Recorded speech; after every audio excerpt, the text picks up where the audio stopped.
All right, more colligative properties practice. How much MgCl2 would have to be added to a liter, same as a kilogram, in order to decrease the freezing point to -5? All right, what's the normal freezing point? 0. So how much are we changing it? By 5. Okay, so here we're going to have delta TF equals I molality KF. All right, so we need to change this by 5 degrees Celsius. What is our Van Hoff factor here? This is an electrolyte, 3. We don't know our molality, 1.86 degrees Celsius per mole. Okay. All right, so let's take 5 divided by 3 divided by 1.86. So we need a solution that is 0.896 moles of MgCl2 per kilogram of water. Now this is very nice, and it already tells us that we have a kilogram of water. So I'll just put that in there to cancel it out. Now all we need is a molar mass, because we just want to know how much in grams. Okay, so we know 1 mole of MgCl2. Use your periodic table. Hopefully you get a molar mass that's somewhere close to 95.25 grams MgCl2.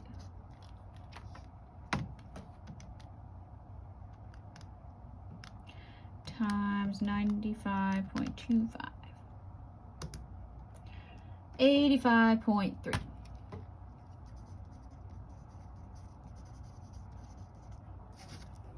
Okay. Next. Here's another vapor pressure one. Here we're given a non-volatile glucose solution in water. We're given our vapor pressure pure water. So here we know vapor pressure in the solution is going to be mole fraction of our solvent times the vapor pressure of the pure solvent.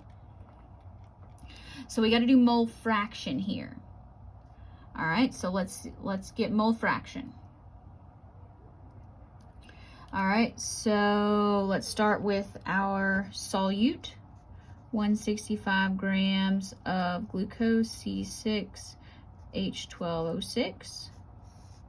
Run your molar mass. You should get, let's use 180, because I want to be lazy. You can get 180.2 if you want to do that. All right, but when we do that, so 165 divided by 180, we'll get a prettier number here. 0.917 moles. Okay, now we need moles of water. Okay, 685 grams of water. Let's use 18 because I want to be lazy. Okay, so 685 divided by 18, 38.06. Now just be careful here. So we know that our mole fraction of water is going to be moles of water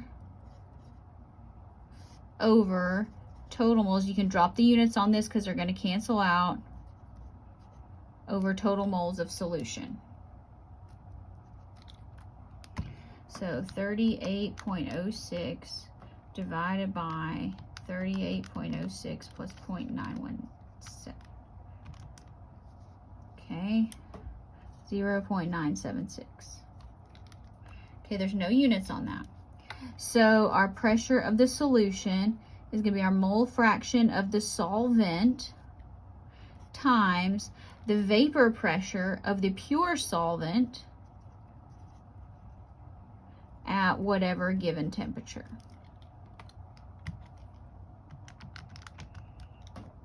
And again, these should be very close because we're not changing too much.